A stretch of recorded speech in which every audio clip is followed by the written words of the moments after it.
स्वागत है आप सभी का आज के सत्र में। आज है दिनांक 12 मई 2023 और हम आ गए हैं द हिंदू एनालिसिस लेकर के, जिसमें हम करते हैं complete coverage the Hindu analysis का। साथ ही वर्ड पावर को देखते हैं, अंडरस्टैंडिंग स्किल को देखते हैं, रीडिंग कम्प्रीहेंशन को देखते हैं। कई सारी बातें, कई सारी चीज़ें कवर होती हैं जो आपके एग्जाम पॉइंट ऑफ व्यू से काफ़ी महत्वपूर्ण हो जाती हैं। और वनडे एग्जाम से लेकर के, जैसे एसएससी, बैंकिंग, एलआईसी वाले एग्जाम से लेकर के आपको ये यूपीएससी तक में हेल्प करती हैं। तो बिल्कुल हमारे साथ सत्र में बने रहिए और वर्ड बाय वर्ड पढ़ेंगे, आप समझेंगे कैसे हम न्यूज़पेपर को पढ़ें।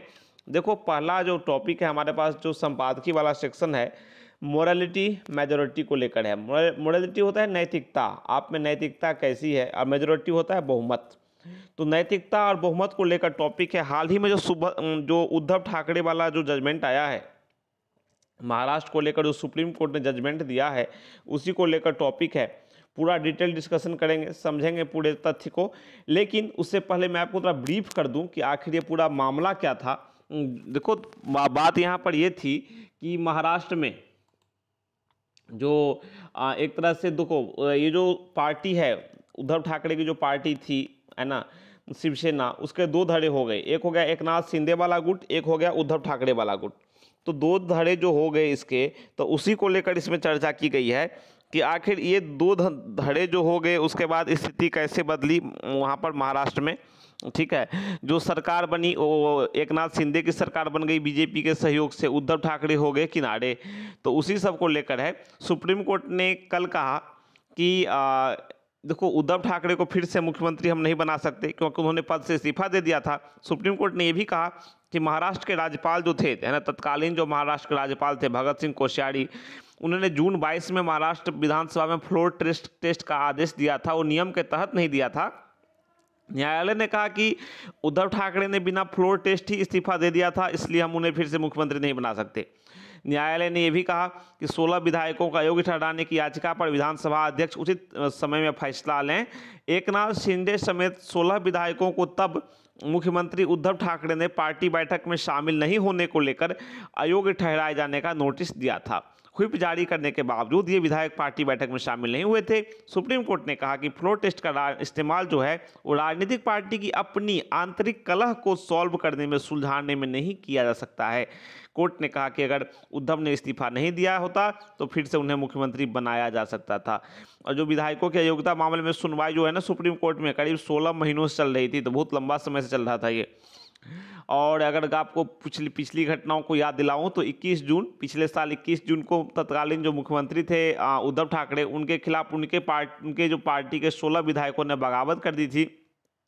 काफ़ी दिनों तक ये ड्रामा चला था। ठीक है, और 24 जून को शिवसेना के ने इन 16 विधायकों की सदस्यता रद्द करने की मांग विधानसभा के तत्कालीन उपाध्यक्ष नरहरि झीरवाल से की थी। तो पूरा ही मामला है। ठीक है, एकनाथ शिंदे गुट के साथ बीजेपी ने मिलकर सरकार बना ली, है ना, और अपने गुट के ही असली शिवसेना होने का दावा किया। चुनाव आयोग में मामला गया। चुनाव आयोग में पार्टी सिंबल को लेकर लड़ाई हुई, जिसमें कि पार्टी सिंबल जो शिवसेना का ओरिजिनल पार्टी सिंबल था और नाम था ना, उस शिंदे गुट के पास ही रहा। चुनाव आयोग ने इसकी इजाज़त दे दी और उद्धव ठाकरे हो गए किनारे। चुनाव आयोग के इस फैसले के खिलाफ उद्धव ठाकरे ने सुप्रीम कोर्ट का मामला दरवाजा खटखटाया। और 23 अगस्त को कोर्ट ने, उच्चतम न्यायालय यानी सुप्रीम कोर्ट ने, मामले की सीरियसनेस को देखते हुए इस मामले को 5 मेंबर वाली जो संविधान पीठ है, कॉन्स्टिट्यूशनल बेंच है, उसको सौंप दिया। कई तरह की याचिकाएं डाली गई थी। अब देखो कि अब इसके भावार्थ क्या हैं। ठीक है, अब इसके भावार्थ क्या है। राज्यपाल पर सवाल उठे। ठीक है, संविधान पीठ ने निर्णय दिया। अब देखो, एकनाथ शिंदे की कुर्सी जो है वो तो भाई चलेगा ही। अब देखो कि जो अभी अगर बात करूं तो अगर 16 विधायक अयोग्य घोषित हो गए तो एकनाथ शिंदे मुख्यमंत्री नहीं रह पाएंगे। संविधान के 91 संशोधन के अनुसार अगर कोई विधायक अयोग्य है तो वो मंत्री नहीं बन सकता। ठीक है, अब वर्तमान में देखो कि स्थिति क्या है। अगर एकनाथ शिंदे गुट के लिए जो सुप्रीम कोर्ट के निर्णय आए हैं उसके क्या मतलब मीनिंग निकाले जा सकते हैं, क्या अर्थ निकाले जा सकते हैं। अब असली सब शिवसेना किसे है, कौन है, किसके पास है, और कौन असल शिवसेना है, बहुमत किसके पास है, इसी सब को लेकर लड़ाई थी दोनों गुटों। देखो, पार्टी दो धड़ों में बट गई, उद्धव ठाकरे और एकनाथ शिंदे के गुट में। तो आखिर लड़ाई आई कि बहुमत किसके पास है, असली शिवसेना कौन है। दोनों पक्षों ने असली शिवसेना होने का दावा किया। लेकिन अब ये गए कोर्ट गए, ठीक है। तत्कालीन राज्यपाल ने फ्लोर टेस्ट कराया और राज्यपाल भगत सिंह कोश्यारी ने 34 विधायकों की के रिक्वेस्ट पर फ्लोर टेस्ट का आदेश दिया था। कोर्ट ने कहा कि राज्यपाल को जो जानकारी मौजूद थी वो इतनी ही थी कि ये फैसला लिया जाए और मुख्यमंत्री उद्धव ठाकरे विश्वास मत खो चुके हैं। हालांकि कोर्ट ने यह भी कहा उद्धव ठाकरे ने फ्लोर टेस्ट के बिना ही इस्तीफा दिया तो मुख्यमंत्री नहीं बना सकते। तो सुप्रीम कोर्ट ने ये बात है कही। अब देखो एक नाथ शिंदे गुट के लिए क्या मायने रखते हैं, इसके क्या मीनिंग्स हैं। 16 विधायकों की सदस्यता को अयोग्य ठहराने का फैसला कोर्ट ने विधानसभा अध्यक्ष के पाले में रख दिया है कि भाई विधानसभा अध्यक्ष इस पर निर्णय लें, ठीक है। ये जिम्मेदारी उन्होंने विधानसभा अध्यक्ष के पास दे दी है कोर्ट ने, ठीक है। अब विधानसभा अध्यक्ष की जिम्मेदारी बन गई है कि वो उस पर फैसला लेंगे। दूसरी बात, कोर्ट ने यह भी कहा कि व्हिप कौन होगा इसका फैसला राजनीतिक पार्टी करेगी, न कि विधायक दल। दूसरी बात कि जैसे कि उद्धव ठाकरे को देखो शिवसेना को फायदा, शिवसेना में एक नाथ शिंदे को फायदा इसका मिला है। क्या मिला है कि उनकी सरकार गिरने पर एक तरह से स्थिति आ गई थी कि सरकार गिर जाएगी, लेकिन सरकार अब गिरेगी नहीं, ये बात साफ हो गई कि अगले जो इलेक्शन है विधानसभा चुनाव उसके बाद तक जो है ये गिरेगी नहीं सरकार। दूसरी बात कि दोनों पक्षों ने अपने अपने दावे किए हैं, ठीक है, लेकिन वर्तमान में वही स्थिति है कि सरकार इनकी बनी रहेगी। और दूसरी बात कि अब अगले जो विधानसभा चुनाव होंगे तभी ये दोनों जो हैं जनता के बीच जाएंगे और तब और अगले साल जो इलेक्शन होगा तो जो भी होगा तो रिजल्ट तो अपना आएगा ही जो भी है। पार्टी जो है शिवसेना दो धड़ों में बट गई, एक नाथ शिंदे गुट और जो ओरिजिनल जो लीड कर रहे थे स्टार्टिंग से ही उद्धव ठाकरे, उनके बीच में। तो यही बातें हैं, ठीक है। वर्तमान में स्थिति यही है कि सरकार अभी गिरने नहीं जा रही है। लेकिन अब इसी आर्टिकल में पूरा वर्डिक्ट को लाइन बाय लाइन हम समझें जानें। Supreme court verdict is an indictment how regime change in Maharashtra. देखो सुप्रीम कोर्ट का जो निर्णय है, ठीक है, वो इस बात का एक तरह से अभियोग है कि महाराष्ट्र में सत्ता परिवर्तन को कैसे हासिल किया गया, कैसे संभव हो पाया एक सत्ता परिवर्तन, ठीक है। अब देखो it often happens in litigation around political developments that judgments underscore the high principles but extend no relief to those impacted by breach of constitutional norms. कई बार जो मतलब राजनीतिक घटनाक्रम के बीच जो कुछ मतलब लिटिगेशन होते हैं, ठीक है, मामले होते हैं, मुकदमेबाजी होते हैं, उसमें ऐसा होता है कि इसमें ऐसा होता है कि जजमेंट्स जो होते हैं ना, निर्णय जो होते हैं ना, वो जो प्रिंसिपल्स को, सिद्धांतों को जो है वो एक तरह से नीचे कर देते हैं, ठीक है। वो ऐसे मतलब रेखांकित करते हैं इस प्रकार से। कैसे करते हैं देखो, सिद्धांत को बता देते हैं कि भाई सिद्धांत क्या है, नहीं है, क्या होना चाहिए, निर्णय में ये बता दिया जाता है, कोर्ट ने बता दिया, बट एक्सटेंड नो रिलीफ। लेकिन जो संवैधानिक मानदंड हैं, कॉन्स्टिट्यूशनल नॉर्म्स हैं, उससे जो पीड़ित लोग हैं, प्रभावित जो लोग हैं, उन्हें कोई राहत नहीं मिलती है। वैसा ही अभी हुआ है। सुप्रीम कोर्ट ने तो बता दिया कि उद्धव ठाकरे को मतलब हटाया जाना गलत था, लेकिन अब उन्हें राहत नहीं मिली, वो दोबारा मुख्यमंत्री नहीं बनाए जा सकते, क्योंकि फ्लोर टेस्ट से पहले ही भाई उन्होंने इस्तीफा दे दिया था। सुप्रीम कोर्ट ने इसे कारण माना। सुप्रीम कोर्ट ने कहा फ्लोर टेस्ट कराना गलत था, लेकिन उद्धव ने पहले इस्तीफा दे दिया, इसलिए हम उन्हें मुख्यमंत्री नहीं बना सकते। तो ये जो पीड़ित है उद्धव ठाकरे गुट जो है, उसे राहत नहीं मिली। The supreme court verdict on the political imbroglio in Maharashtra last year is one such. अब देखो सुप्रीम कोर्ट वर्डिक्ट जो है एक तरह से महाराष्ट्र में जो राजनीतिक घटनाक्रम, ठीक है, राजनीतिक उठापटक, देखो पॉलिटिकल, राजनीतिक और देखो इम्ब्रोग्लियोइन ये होता है। इम्ब्रोग्लियो क्या होता है, मतलब वो होता है उठापटक, ठीक है। तो राजनीतिक उठापटक जो महाराष्ट्र में देखने को मिली, इम्ब्रोग्लियो, ठीक है, तो उसको लेकर जो निर्णय आया है सुप्रीम कोर्ट का, वो भी इसी तरह का निर्णय है कि राहत नहीं मिली पीड़ित पक्ष को, प्रभावित पक्ष को। It is an indictment of the manner in which a regime change next slide please, request my technical team, was achieved but it did not alter the status quo। अब देखो शासन में परिवर्तन हो गया, रिजीम में चेंज हो गया, ठीक है, लेकिन यथा स्थिति नहीं बदली, ठीक है। देखो शासन जो है वो तो उद्धव ठाकरे शिवसेना के पास ही है, ठीक है, शिवसेना की सरकार है, बीजेपी उसमें शामिल है, लेकिन शासन में परिवर्तन हो गया है। A constitution bench has ruled that, संवैधानिक पीठ ने निर्णय दिया है कि रूल का होता है निर्णय देना, ठीक है, कॉन्स्टिट्यूशन बेंच, संवैधानिक पीठ ने निर्णय दिया है कि गवर्नर भगत सिंह कोश्यारी, गवर्नर जो राज्यपाल भगत सिंह कोश्यारी उस समय जो थे तत्कालीन राज्यपाल, had no objective material to doubt the majority of then chief minister Uddhav Thackeray. उनके पास कोई ऐसा तथ्य नहीं था कि वो शंका करें कि तत्कालीन मुख्यमंत्री उद्धव ठाकरे के पास मेजोरिटी नहीं है, बहुमत नहीं है, उनके पास ऐसा कुछ नहीं था। Had nevertheless asked him to take a floor, फिर भी उन्होंने क्या कहा कि फ्लोर टेस्ट आप कीजिए, ठीक है। तो भगत सिंह कोश्यारी पर भी क्वेश्चन उठे हैं बेस्ड ऑन एक्सटर्न्यूअस फैक्टर्स, ठीक है। तो यही बातें हैं, तो इन्होंने कहा। उसके बाद फिर देखो क्या है, Thackeray had designed without facing the floor test. Thackeray ने मिस्टर ठाकरे जो हैं, उद्धव ठाकरे, उन्होंने बिना फ्लोर टेस्ट के इस्तीफा दे दिया। कोर्ट ने कहा कि देखो it was unable to restore his government, court जो है उनके गवर्नमेंट को, सरकार को रीस्टोर करने में, उन्हें फिर से सत्ता में लाने में विफल है, नहीं कर सकती है, क्योंकि भाई पहले आपने इस्तीफा दे दिया है। इट इज ट्रू दैट, यह सत्य है कि it can not quash a voluntary resignation, ठीक है, कि भाई ये सत्य, but the court fails to acknowledge that his resignation was forced by circumstances to which the court itself was a, next slide please, was a party.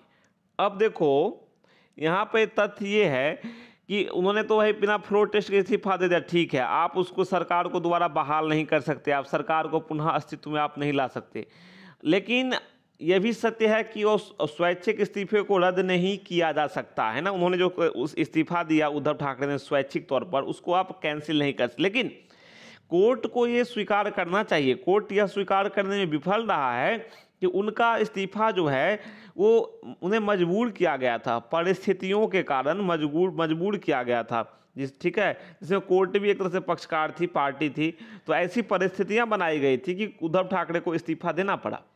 On the eve of the floor test के समय as Supreme Court bench allowed it to go on, Supreme Court की एक पीठ ने, ठीक है, supreme court के अगर बात करें तो सुप्रीम कोर्ट ने पहले फ्लोर टेस्ट से पहले, ठीक है, एक दिन पहले पूर्व संध्या पर सुप्रीम कोर्ट की एक खंडपीठ ने, बेंच ने इसे कंटिन्यू रखने की अनुमति दी थी फ्लोर टेस्ट को।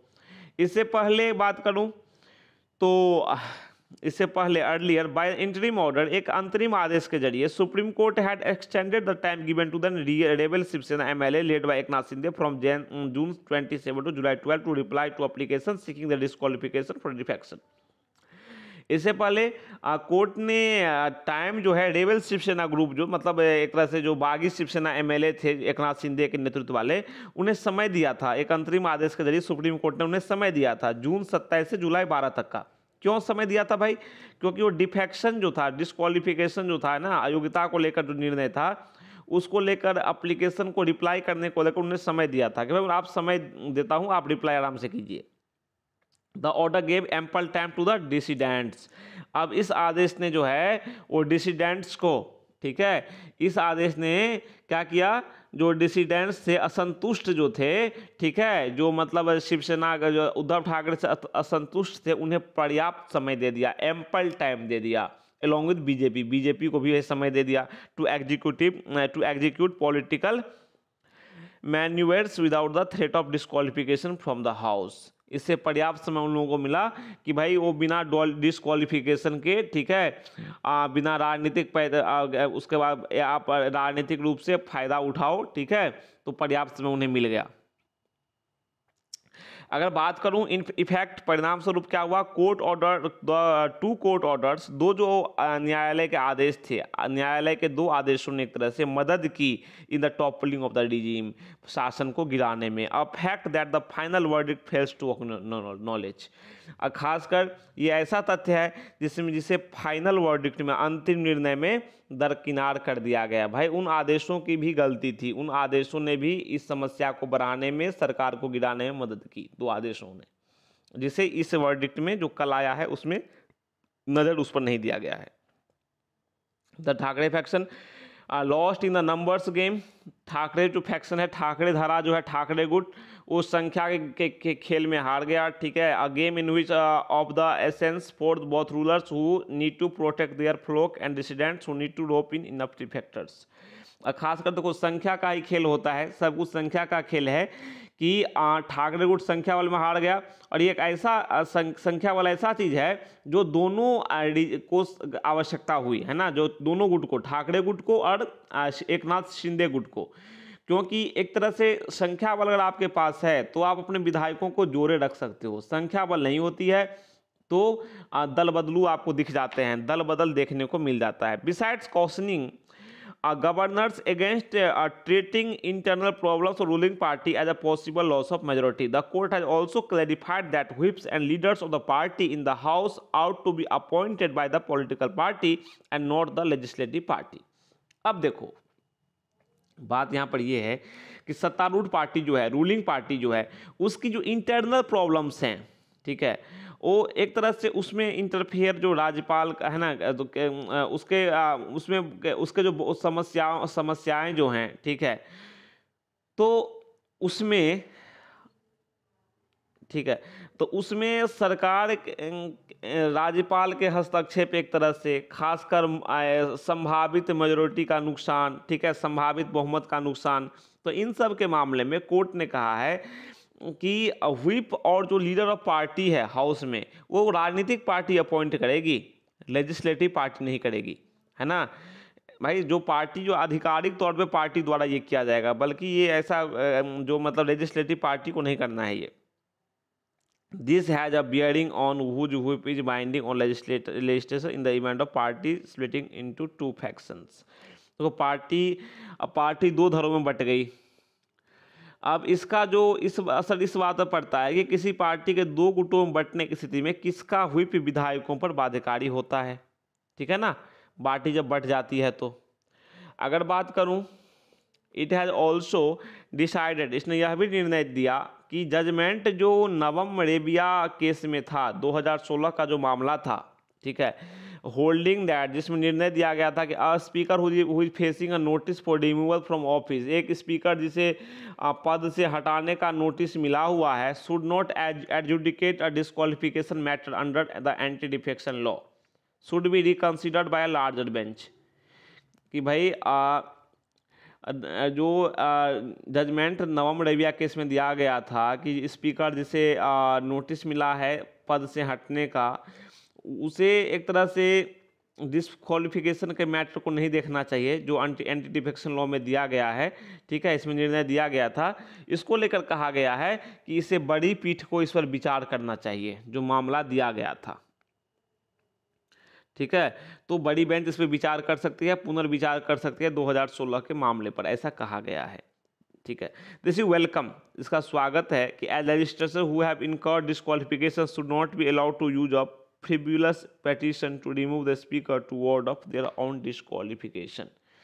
इसमें यह भी कहा गया है, अब देखो कि स्वागत योग्य है क्योंकि जो अयोग्य ठहराए गए विधायक हैं तो उन्हें अपनी अयोग्यता को हटाने के लिए, दूर करने के लिए, अध्यक्ष को हटाने के लिए कि याचिका का उपयोग करने की अनुमति नहीं दी जा सकती कि भाई वो अपनी अयोग्यता को हटाने के लिए अध्यक्ष को ही हटा दें, ऐसा याचिका डाल दें, तो ऐसा भी संभव नहीं है। Mister Thackeray can now claim a moral victory, but in the domain of political coalitions, a legislative majority is seen as more important than morality। देखो, तो मिस्टर ठाकरे जो हैं वो मोरल विक्ट्री क्लेम कर सकते हैं कि नैतिक जीत हमें मिली है, लेकिन in the domain of political collisions, लेकिन जो पॉलिटिकल कोलिशंस है, ठीक है, जो राजनीतिक जो गठबंधन है, तो उसके क्षेत्र में बात करूं या राजनीतिक मामलों के मामले में बात करूं, राजनीतिक स्थिति की बात करूं, तो लेजिस्लेटिव मेजोरिटी जो है, जो आपको ऐसी मेजोरिटी, लेजिस्लेटिव मेजोरिटी मतलब विधायी बहुमत, ऐसा बहुमत जिसके बल पर आपकी सरकार चलती है, तो लेजिस्लेटिव मेजोरिटी जो है is seen as more important than morality. Legislative बहुमत को, विधायी बहुमत को नैतिकता से ज़्यादा इम्पोर्टेंट माना जाता है, ज़्यादा महत्वपूर्ण माना जाता है, ठीक है। तो बात वही यहाँ पर है कि वर्तमान निर्णय जो है इसका भविष्य में जो प्रभाव पड़े, एकनाथ शिंदे गुट को सत्ता में बने रहेंगे, वो उन्हें सत्ता में अब खतरा फिलहाल नहीं है, अगले विधानसभा तक, ठीक है, विधानसभा में इलेक्शन होगा, जिसकी सत्ता आएगी वो तो भविष्य की बात है। लेकिन मिस्टर ठाकरे भी एक नैतिक जीत को क्लेम कर सकते हैं, बता सकते हैं उन्हें नैतिक जीत मिली है, लेकिन राजनीतिक मायनों में यह साफ है कि विधायी बहुमत ही सब कुछ होता है और यह नैतिकता से ऊपर होता है। तो वर्तमान स्थिति यही है कि सुप्रीम कोर्ट का वर्डिक्ट आया और हमने एनालिसिस की, हमने देखा कि पिछले जजमेंट ने किस प्रकार से उस समय स्थिति को प्रभावित किया था, और फाइनल वर्डिक्ट जो कल आया है उसमें उन जजमेंट्स पर विचार नहीं किया गया था, उन बातों पर ध्यान नहीं दिया गया था, और किस प्रकार से वहाँ जोड़ तोड़ की सरकार बनी और वर्तमान में स्थिति क्या है। ठीक है, तो चुनाव आयोग ने किस प्रकार से सिंबल का बंटवारा किया आदि कई सारी बातों पर आज के सेशन में चर्चा हुई, हमने समझा। ठीक है, आशा है कि आपको भी ये समझ में आया होगा। तो आज के सत्र में बस इतना ही। अगर आपको ये सेशन अच्छा लगता है, पसंद आया हो, तो चैनल को सब्सक्राइब करना ना भूलें। अगर आप ऑलरेडी सब्सक्राइब कर चुके हैं तो लाइक एंड कमेंट तो करें ही। तो कल फिर मिलते हैं नए टॉपिक के साथ, नए सत्र के साथ। तब तक के लिए आज्ञा दीजिए और कहिए नमस्कार। Thank you.